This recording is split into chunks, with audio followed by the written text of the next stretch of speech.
টানা তৃতীয় দিনে কাকরাইলে অনড় জগন্নাথ শিক্ষার্থীরা বাদজুমা গণ অনশন কর্মসূচি, দাবি আদায় না হওয়া পর্যন্ত মাঠে থাকার ঘোষণা। ফড়িয়ার সিন্ডিকেটের দৌরাত্মে সবখানি ঠকছে কৃষক, কমছে উৎপাদনে আগ্রহ, মূল্যস্ফীতি কমাতে কৃষিতে সর্বোচ্চ বরাদ্দের তাগিদ বিশেষজ্ঞদের। ঈদুল আজহা ঘিরে বাসের আগাম টিকিট বিক্রি শুরু। আজ মিলছে 29 মের টিকিট, কেনা যাবে অনলাইন ও কাউন্টার থেকে। এবং কোরবানির প্রভাবে চড়া রাজধানীর মশলা বাজার, কেজিতে 2000 টাকা বেড়েছে এলাচ, ঊর্ধ্বমুখী ডিম, মাংসের দামও, চালের বাজারে স্বস্তি।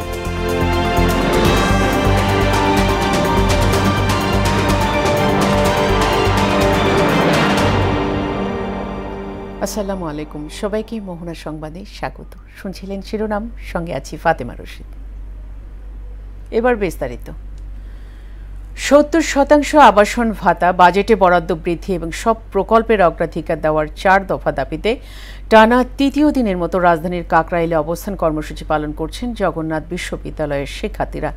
প্রতিষ্ঠানটিতে অধ্যয়নরত বর্তমান শিক্ষক, কর্মকর্তা কর্মচারীর পাশাপাশি এতে যোগ দিয়েছেন প্রাক্তনরাও। নতুন কর্মসূচিতে বাদজুমা বায়তুল মোকাররমের সামনে গণ অনশন কর্মসূচির ঘোষণাও দেন তারা। দাবি পূরণ না হলে আন্দোলন কঠোরতর করার হুঁশিয়ারিও দেন উপস্থিত আন্দোলনরতরা। ইহসান বিন দেদারের রিপোর্ট, জানাচ্ছেন সুরাইয়া মুন্নি।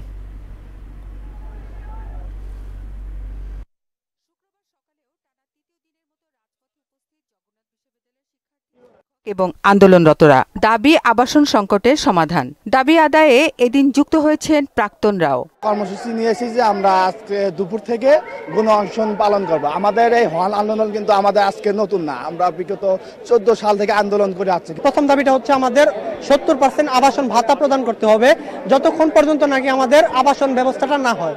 ছাত্র শিক্ষকরা বলেন, অন্য প্রতিষ্ঠানগুলোর ক্ষেত্রে বড় বরাদ্দ থাকলেও বঞ্চিত জগন্নাথ। আশ্বাস দিয়ে আন্দোলনটা সীমিত করে দেওয়া হয়, তারপরে আসলে এগুলি আর কখনোই বাস্তবায়ন হয় না। জগন্নাথ বিশ্ববিদ্যালয় বাংলাদেশের সকল পাবলিক বিশ্ববিদ্যালয়ের সবচেয়ে কম বরাদ্দ হচ্ছে ছাত্রপ্রতি বরাদ্দ জগন্নাথ বিশ্ববিদ্যালয়ে। আন্দোলনে যুক্ত হয়ে প্রাক্তন শিক্ষার্থী ও শিক্ষকরা বলেন, আবাসন সংকটের সমাধানের দাবি নতুন নয়। আমার মনে হচ্ছে না যে আমাদের যে সবগুলো দাবি আছে এখান থেকে কোনো একটা দাবি অযৌক্তিক, তো আশা করছি যে আমাদের দাবিগুলো মেনে নিবে। সরকারি সুস্পষ্ট ঘোষণা ছাড়া রাজপথ থেকে ক্যাম্পাসে ফিরে যাবেন না বলেও জানান জগন্নাথ বিশ্ববিদ্যালয়ের শিক্ষার্থী ও শিক্ষকরা। জগন্নাথ বিশ্ববিদ্যালয় যে ছোট্ট 3টি দাবি নিয়ে সরকারের সামনে উপস্থিত হয়েছে, সরকার এই 3টি দাবির প্রতি কেন অনমনীয়, এ বিষয়ে আমাদের জিজ্ঞাসা। জগন্নাথ বিশ্ববিদ্যালয়ের এই যৌক্তিক দাবি আদায় না হওয়া পর্যন্ত ঘরে ফিরে যাব না। আবাসন ব্যবস্থা ও দ্বিতীয় ক্যাম্পাস প্রজেক্ট বাস্তবায়নের দাবিতে বুধবার থেকে আন্দোলন করছেন জগন্নাথ বিশ্ববিদ্যালয়ের শিক্ষার্থীরা। সুরাইয়া মুন্নি, মোহনা সংবাদ, ঢাকা। জগন্নাথ বিশ্ববিদ্যালয়ের শিক্ষার্থীদের আন্দোলনের খবর জানাতে কাকরাইল থেকে যুক্ত হচ্ছেন সহকর্মী ইহসান বিন দিদার। ইহসান, সেখানকার সবশেষ পরিস্থিতি কি বলছেন আন্দোলনকারীরা?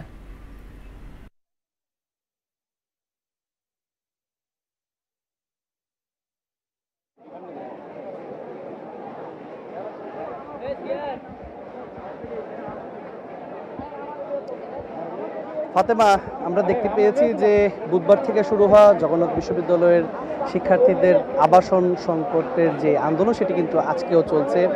এই আন্দোলন কিন্তু ক্রমেই কঠোর থেকে কঠোরতর দিকে তারা নিয়ে যাচ্ছেন, কারণ তাদের দাবি পূরণ না হওয়া পর্যন্ত তারা বলছে যে তারা রাজপথে থাকবেন।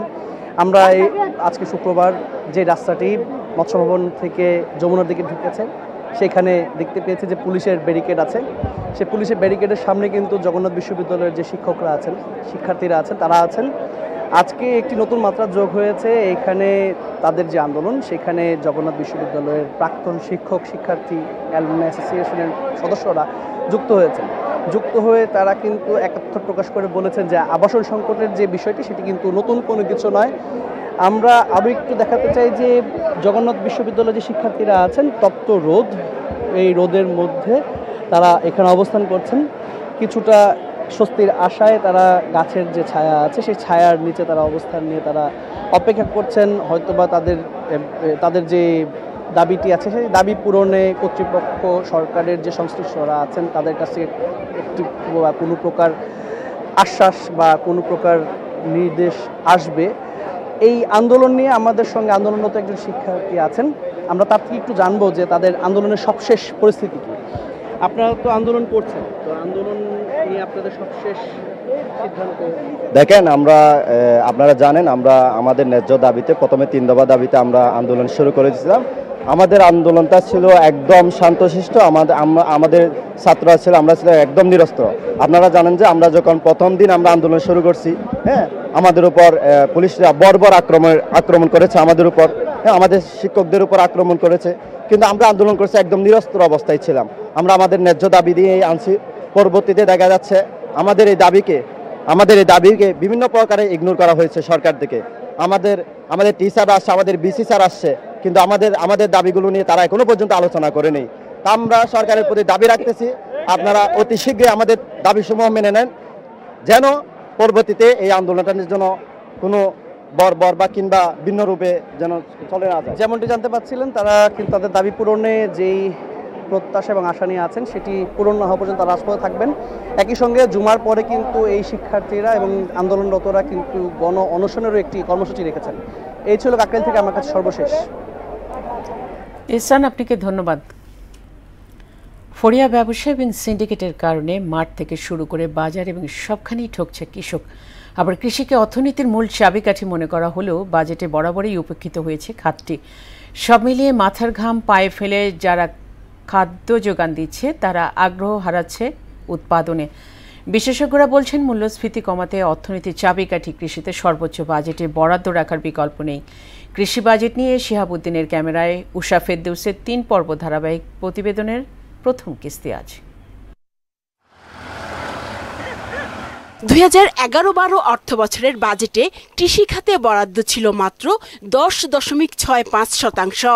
2024-25 অর্থ বছরের বাজেটে তা নেমে আসে 5.94%। একইভাবে কৃষি ভর্তুকির হিস্যা নেমে আসে 6.4 থেকে 2.16। অর্থাৎ যে হারে বাজেট বেড়েছে সে তুলনায় কৃষিতে বরাদ্দ ও ভর্তুকির হার একেবারেই নগণ্য। এতে বরাবরই ক্ষতিগ্রস্ত হয়েছে কৃষি ও কৃষক। আমরা 1 গাঁটি সার দিতে মনে লাগে, আমাকে 4 গাঁটি সার লাগে, জমিতে ফসল হয় না। মরে জায়গা যেমন ফাঁক করে জায়গা গাছ, এই কুবড়া গাছ ফাঁক করে জায়গা, লাউ গাছ মনে করে মরে জায়গা। দেশে বর্তমানে যে খাদ্য মূল্যস্ফীতি তার বড় কারণ কৃষি উৎপাদন কমে যাওয়া।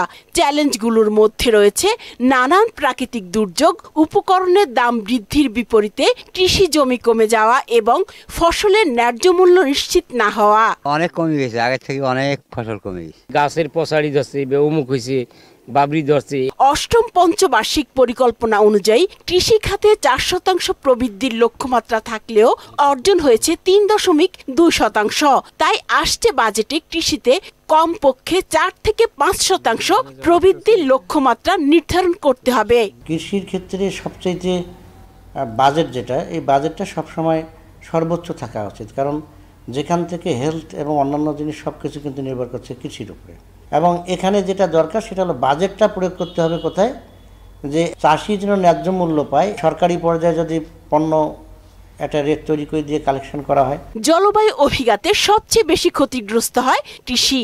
বাজেটে এ খাতের জন্য আলাদা যে বরাদ্দ থাকে তাতে কৃষির ভাগ্যে জোটে মাত্র 4 থেকে 5%।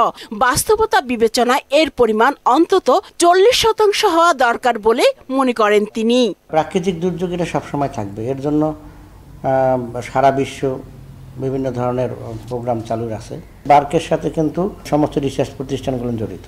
প্ল্যান সরকারকে তৈরি করে দিতে হবে, যার মাধ্যমে পণ্যের গুণাগুণ, আমরা যেটাকে বলি ভ্যালু এডিশন, এই ধরনের জিনিস যখন তৈরি হবে তখন বাংলাদেশের কৃষি আরও সমৃদ্ধ হবে। কৃষি ও কৃষক বাঁচাতে বাজেট প্রণয়নের আগে সরকারকে দূরদর্শী সিদ্ধান্ত নেয়ার তাগিদ দিয়েছেন এই বিশেষজ্ঞ। উষা ফেরদৌস, মোহনা সংবাদ, ঢাকা। গণতন্ত্র পুনঃপ্রতিষ্ঠার আকাঙ্ক্ষা বাস্তবায়নে ডিসেম্বরের মধ্যেই নির্বাচনে দেওয়া সম্ভব বলে মনে করেন বিএনপির স্থায়ী কমিটির সদস্য নজরুল ইসলাম খান। জাতীয় প্রেস ক্লাবে এক আলোচনায় বিএনপিকে সংস্কারের দল দাবি করে তিনি বলেন, নির্বাচনের মাধ্যমেই জনগণের অধিকার প্রতিষ্ঠা করা সম্ভব। এ সময় নির্বাচিত সরকারের কাছে ক্ষমতা হস্তান্তরের দ্রুত নির্বাচন আয়োজনের দাবি জানান বক্তারা। যে বাংলাদেশের এই যে বিদ্যমান পরিস্থিতি, এই পরিস্থিতিতে আমরা কিন্তু কেউ কারো প্রতিপক্ষ না, কেউ কারোর সঙ্গে লড়াইয়ে লিপ্ত না। আওয়ামী লীগ যখন ক্ষমতায় ছিল, আমরা যখন গণতন্ত্রের জন্য লড়াই করছিলাম, তখন তাদের সঙ্গে যে সম্পর্ক ছিল, আমরা এখনো গণতন্ত্রের জন্য লড়াই করছি, কিন্তু এখন যারা সরকার আছে তাদের সঙ্গে আমাদের এই একই রকম সম্পর্ক না। আসন্ন ঈদুল আজহার সামনে রেখে আজ থেকে শুরু হয়েছে দূরপাল্লার বাসের অগ্রিম টিকিট বিক্রি। বাস মালিকদের সংগঠন বাস ট্রাক ওনার্স অ্যাসোসিয়েশনের সিদ্ধান্ত অনুযায়ী 29 মে এবং পরবর্তী দিনের টিকিট সংগ্রহ করা যাচ্ছে আজ থেকে। বাসের টিকিট অনলাইন ও সরাসরি কাউন্টার দুভাবেই কেনা যাবে। ভোর 6টা থেকে বিকাল 5টা পর্যন্ত চলবে এই অগ্রিম টিকিট বিক্রি।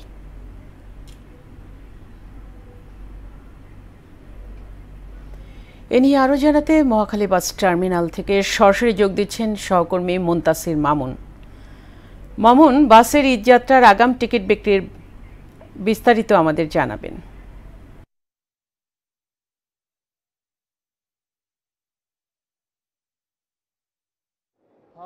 যেমনটি বলছিলাম ফাতেমা, ঈদকে কেন্দ্র করে কিন্তু নারীর টানা আবারও ফিরবেন যারা যাত্রী আছেন তারা। কিন্তু এই ঘটনাকে কেন্দ্র করে কিন্তু আসলে আজকে অর্থাৎ 16ই মে শুক্রবার সকাল থেকে কিন্তু বিকাল নাগাদ কিন্তু অগ্রিম টিকিট দেওয়ার কথা থাকলেও আমি বর্তমানে অবস্থান করছি মহাখালী বাস স্ট্যান্ডে, এবং আপনাকে যদি দেখানোর চেষ্টা করি যে মহাখালী বাস স্ট্যান্ডে কিন্তু এখনও কিন্তু আসলে আগাম টিকিটে বিভিন্ন কাউন্টারে আমরা গিয়েছিলাম, কিন্তু তারা কিন্তু এখন পর্যন্ত বলছেন যে আসলে আগাম যে টিকিট সেই টিকিট কিন্তু এখনও তারা দেওয়া শুরু করেনি। এবং যারা যাত্রী রয়েছেন তাদের সাথেও আমরা কথা বলেছি, তারা কিন্তু বলছেন একটি কথাই যে আসলে আগাম টিকিটের জন্য বেশ কয়েকজন আসলেও কিন্তু তারা এখনো আগাম টিকিট পাননি। এবং বিভিন্ন স্থানে কিন্তু আসলে এই ধরনের অভিযোগ রয়েছে, এবং কিছুটা দামের যে তারতম্য সেই তারতম্য নিয়েও কিন্তু আসলে অনেকে বলেছেন।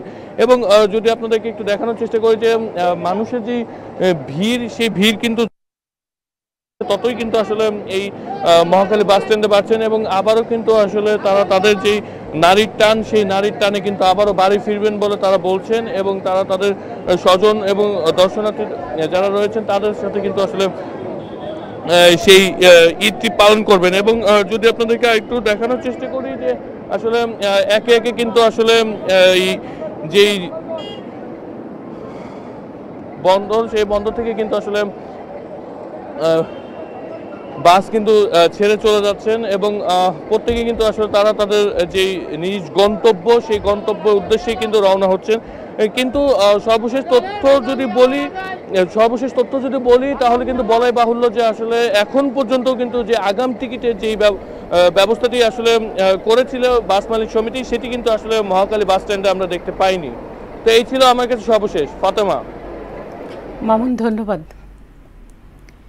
ঈদুল আজহার প্রভাবে রাজধানীর বাজারে চড়ে গেছে মশলার ঝাঁজ। মাংস রান্নার প্রয়োজনীয় অনুষঙ্গ এলাচের দাম কেজিতে বেড়েছে 2000 টাকা, আর জিরার দাম বেড়েছে 40 টাকা পর্যন্ত। তবে অন্য সব মশলার দাম স্থিতিশীল। এদিকে গরুর মাংস কেজিতে 50 টাকা বেড়ে বিক্রি হচ্ছে 800 টাকায়। ডিমের দাম 2 দফায় ডজনে 10 টাকা বেড়েছে, আর সব রকম চালের দাম কেজিতে 10 টাকা পর্যন্ত কমেছে। একই সঙ্গে সবজির দামও গেল সপ্তাহের তুলনায় কিছুটা কমেছে। রেজা খানের রিপোর্ট। ঈদুল ফিতরের পর বাড়তে থাকা সবজির দাম কিছুটা কমেছে। সারা দেশে বৃষ্টির ফলে উৎপাদন বেড়ে বাজারে তার প্রভাব পড়েছে। 100 টাকার ওপরে শুধু কচুমুখী ও সজনের দাম, বাকি সবজি বিক্রি হচ্ছে 60 থেকে 90 টাকায়। তবে দাম আরও কমা উচিত বলে মনে করেন ভোক্তারা। গত সপ্তাহের তুলনায় সপ্তাহ একটু কমছে, ভালোই কমছে, খারাপ না। পটল ছিল 80 টাকা, 60 টাকা। ফুলকপি ছিল 80 টাকা, 70 টাকা, 60 টাকা বেচতেছে আজকে। কাঁচামরিচ 80 টাকা, টমেটো 50 টাকা, গাজর 60 টাকা। আগে থেকে একটু কমছে সবজির বাজার। এখনো আগের তুলনায় কমার দিকে মনে করছি না আমি। কোরবানির আগে চাহিদা কমলেও গরুর মাংসের দাম কেজিতে 50 টাকা বেড়ে 800 টাকায় বিক্রি হচ্ছে। আমি 780, 800 বেচতেছি, পানি ছাড়া গোস। কাস্টমার তো আর সব একরকম না, যার থেকে যেভাবে পায় ওভাবে। তবে ব্রয়লার ও সোনালী মুরগির দাম কেজিতে 10 টাকা কমেছে। অন্যদিকে দেশি মুরগি কেজিতে 40 টাকা পর্যন্ত বেড়েছে। সোনালী কেজি 10 টাকাও কমছে, ব্রয়লারও কমছে 10 টাকা কেজি। দেশি এখন 620 টাকা 30 টাকা কিনা, 650 বেশি। 2 দফায় ডজনে 10 টাকা বেড়ে ডিমের ডজন বিক্রি হচ্ছে 135 টাকায়। 10 টাকা বাড়ছে, 5 টাকা করে বাড়ছে, একসাথে 10 টাকা বাড়ে না।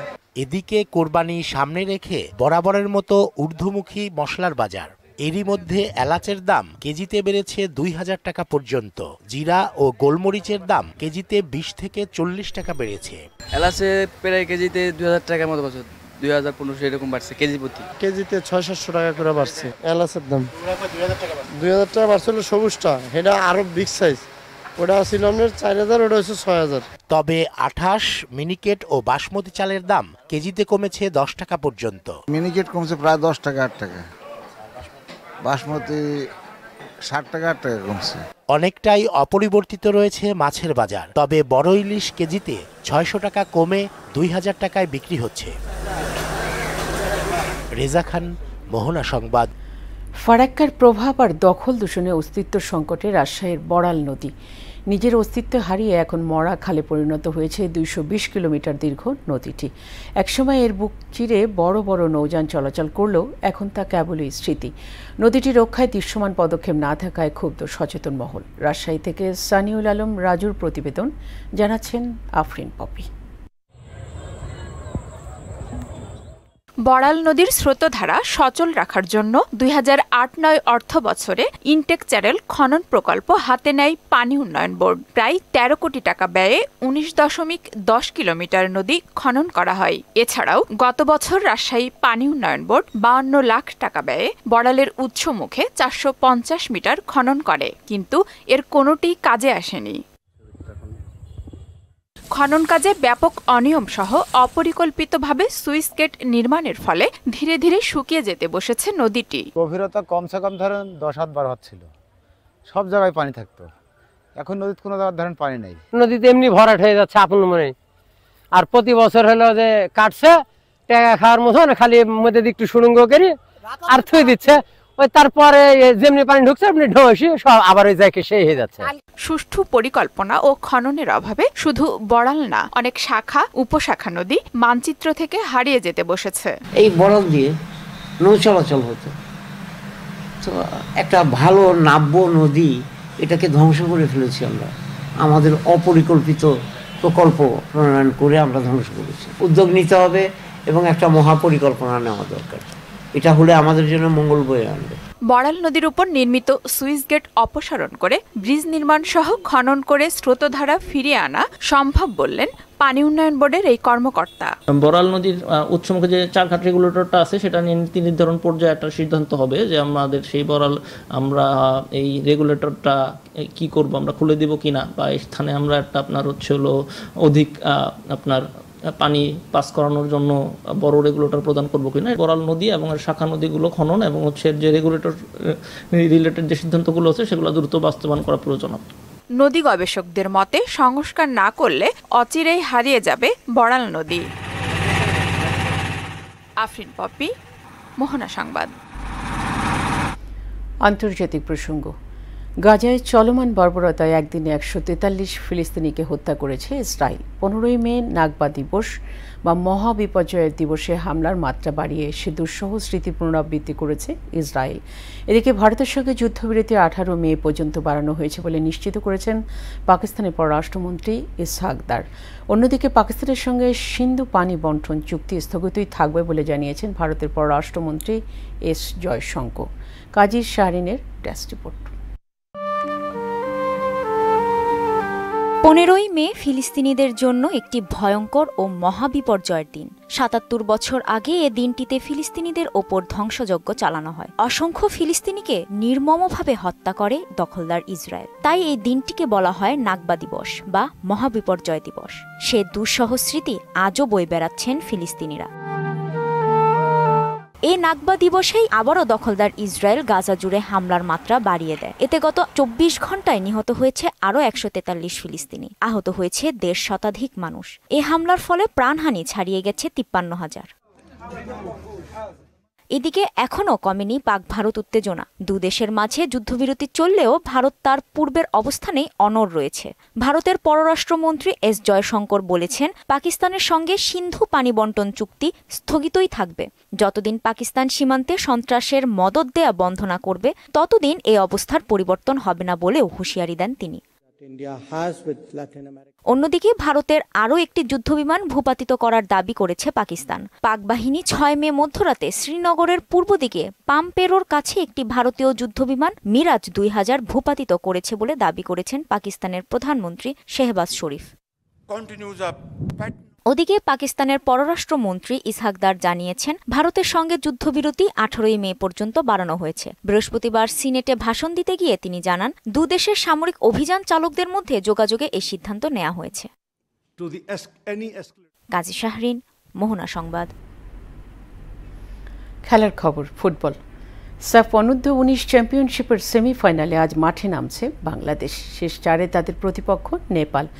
ভারতের অরুণাচলের গোল্ডেন জুবলি স্টেডিয়ামে বাংলাদেশ সময় বিকেল 4টায় শুরু হবে খেলা। গ্রুপ পর্বে বি গ্রুপের রানার আপ হয়ে শেষ 4-এ পা রাখে নেপাল। সেখানে বাংলাদেশ হয় গ্রুপের চ্যাম্পিয়ন। তবে এরপরও নেপালকে সহজভাবে নিচ্ছে না গোলাম রব্বানির শিষ্যরা। প্রতিপক্ষ দলকে ভালোভাবে পর্যবেক্ষণ করেই সার্বিকভাবে প্রস্তুত রয়েছে দল বলে জানালেন কোচ গোলাম রব্বানি।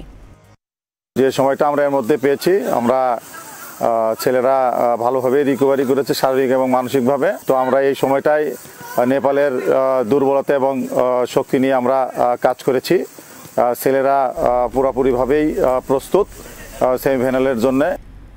ফিফা প্রেসিডেন্ট জিয়ামি ইনফান্তিনোর সঙ্গে সৌজন্য সাক্ষাৎ করেছে বাংলাদেশ ফুটবল ফেডারেশনের সভাপতি তাবিদ আউয়াল। বাংলাদেশ সময় বৃহস্পতিবার রাতে প্যারাগুয়েতে আয়োজিত 75তম ফিফা কংগ্রেস সভায় এ সাক্ষাৎ হয়। সভাপতি পদে নির্বাচিত হওয়ার পরেই প্রথম বিশ্ব ফুটবলের সর্বোচ্চ নিয়ন্ত্রক সংস্থার প্রেসিডেন্টের সঙ্গে সাক্ষাৎ হল তাবিদ আউয়ালের। এ সময় সভাপতির সঙ্গে ছিলেন বাফুফের জেনারেল সেক্রেটারি ইমরান হোসেন তুষার। ফিফা কংগ্রেস সভায় যোগদানের পাশাপাশি এক প্রীতি ফুটবল প্রদর্শনী ম্যাচেও অংশ নেন বাফুফের সভাপতি। শেষ করব মোহনা সংবাদ, যাবার আগে শিরোনামগুলো আরও।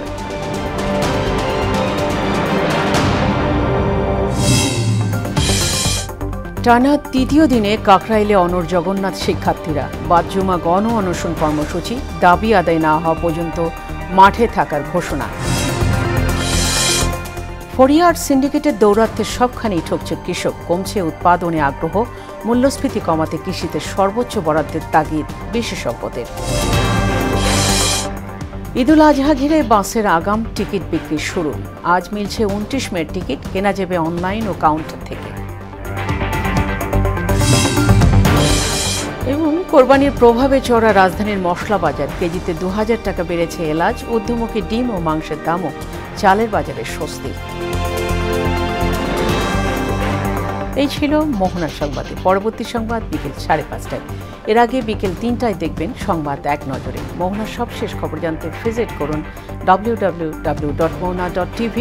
সংবাদ দেখতে পারেন ফেসবুক, ইউটিউবেও। এতক্ষণ সঙ্গে থাকার জন্য সবাইকে ধন্যবাদ।